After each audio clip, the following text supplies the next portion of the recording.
Hi friends! Today we are going to be talking about how to lower your anxiety in a public space or when you're overstimulated in general.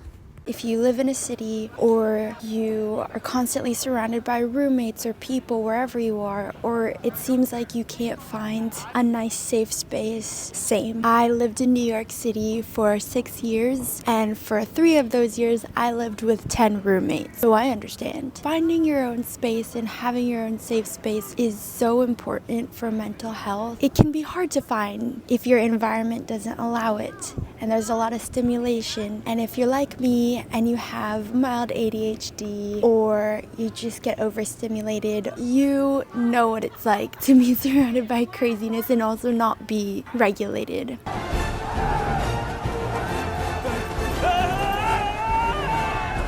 My therapist told me that when I struggle with big emotions and big feelings that get me activated, it's because I'm dysregulated and unable to take that opportunity to do self-care or keep like a good structured routine to maintain my mental and physical health. And so it has caused a lot of crazy feelings and emotions and anxiety to stir up in me. What are you doing? No, what are you doing? What are you doing? And I have struggled with anxiety for a few years now. I mean, on and off growing up, you have moments where life just hits you and you get anxious, and we all can get anxious about things. And the first thing I do is try to get into a quiet space. Even if there's other people around, even if you can't be in complete solitude, you can still try to search for a place that is not as high sense overstimulation. I've heard that they have sensory deprivation tanks now to have some solitude and quiet, which is really cool. I've never done it.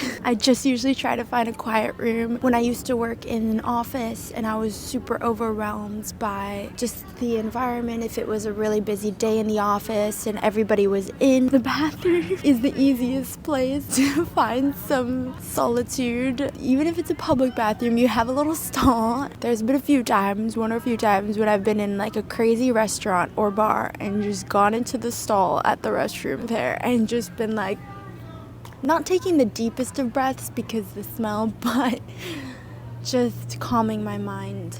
My therapist has taught me to just ground myself and notice 5 things I see, the 5, 4, 3, 2, 1 thing. I'm sure some of you might have heard of that. 5 things that you can see, 4 things that you can touch around you, 3 things that you can hear, 2 things that you can smell, and I forget the final thing. Has also helped ground me in the moment is to remember where I am when my anxiety starts to kick up. Start simple. Start with what you know is true. My name is Candace Everdeen. I almost just turned 12. I was in the Hunger Games. I escaped.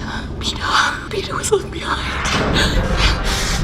Usually, if I have an anxiety attack, it's fear of multiple things at once, and that might be the same for you. Whether I don't feel safe in my environment, what I must do is remind myself that I am safe. And if there are things happening that feel like an attack on my nervous system where I don't feel safe, say it's super loud, super crowded, okay, I'm here right now, but I am going back to a room or a home where I can find a spot of solitude, or I am going to go drink water soon and that's good for me. Like the simplest of things. Learning how to self-soothe has come with maturity for me. I usually rely heavily on people to help soothe me of my anxieties, and they'll be like, okay, Kelsey, calm down, or they'll distract me by putting on Disney music, anything that makes me happy. If I'm by myself and there's nobody around and I can't get out of the situation, say I'm on a crowded train or a subway, headphones obviously helps. Immediately putting on music that won't stimulate, so with a more calming beat.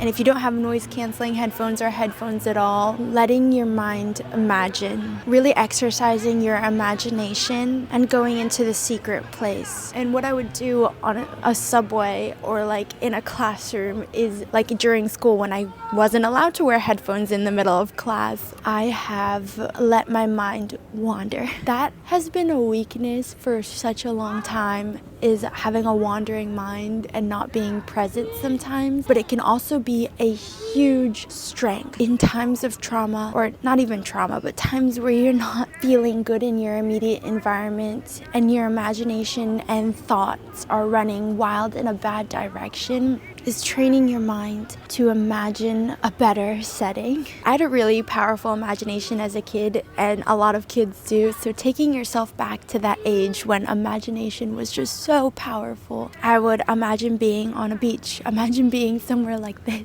when I was sitting in a cold classroom and overwhelmed by my environment, or like tests or things that I had to do, and just being like, okay, I'm somewhere warm, I feel the warmth, and just kind of tricking my body to feel those things. Either being by myself if I needed the solitude, pretending that I was alone in that moment, or pretending that I was with someone, like a loved one, or God, if you believe in God.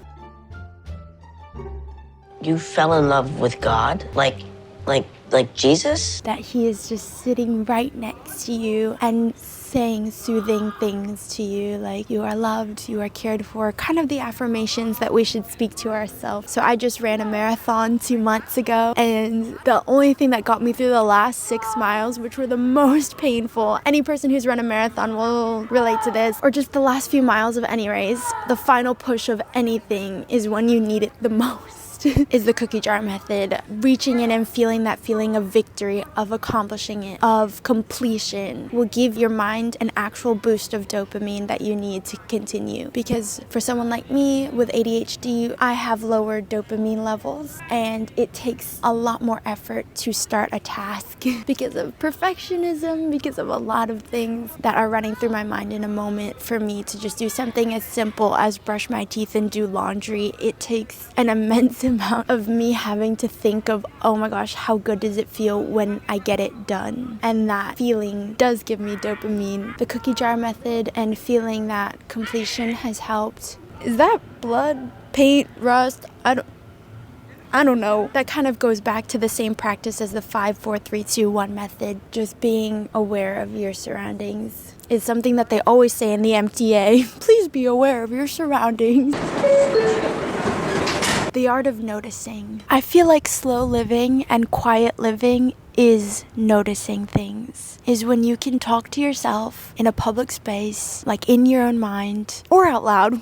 Who cares? But the art of noticing is a mindful practice. As my favorite poet and artist, Morgan Harper Nichols, says, she has a book called Peace is a Practice. And peace is a practice. And I truly believe we can make thought patterns and habits of peace by just noticing and talking more kindly to ourselves and catching bad thoughts. I started making a list of any bad thought I had. I took a day to practice. I was like, okay, today I'm gonna write down every bad thought I have. And then I noticed how much of it was lies I was telling myself. I looked over all those bad thoughts and wrote next to them another bullet that was like the truth. I battled my thoughts that way, because winning the war against anxiety in your mind is starting with thoughts, the individual thoughts. So capture that, notice what you're thinking, and then when you notice what you're thinking, you can start to change it and notice what's around you and notice the beauty that's around you, and then we can start to reframe together, because together we can live peacefully in our own internal selves. Be ready for any circumstance that comes, any situation that surrounds us. We can handle it with a little bit more calm. It's all gonna be smooth sailing. And we can be a better friend to ourselves. And when we're a better friend to ourselves, I truly believe we're a better friend to the people around us. So yeah, I hope this helps. And I hope you have a peaceful rest of the day, whatever that looks like. It doesn't have to look like sitting in an isolated boat on land. A boat on land. It can be wherever you're at. And with that, if you like these tips, give it a thumbs up below and comment below any thoughts you're having, good, bad, whatever, if it has to do with this or if it doesn't. And I'll see you next time. Ciao for now. It's like the walls are caving. Sometimes I feel like giving, but I just can't. It isn't in my bed.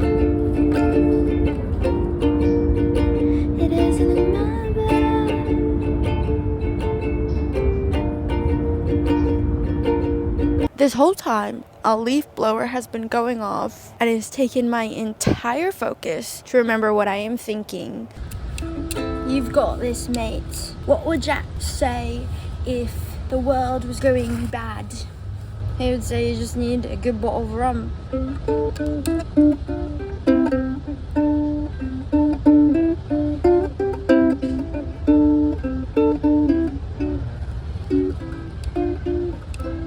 I honestly forget the chord. Never mind.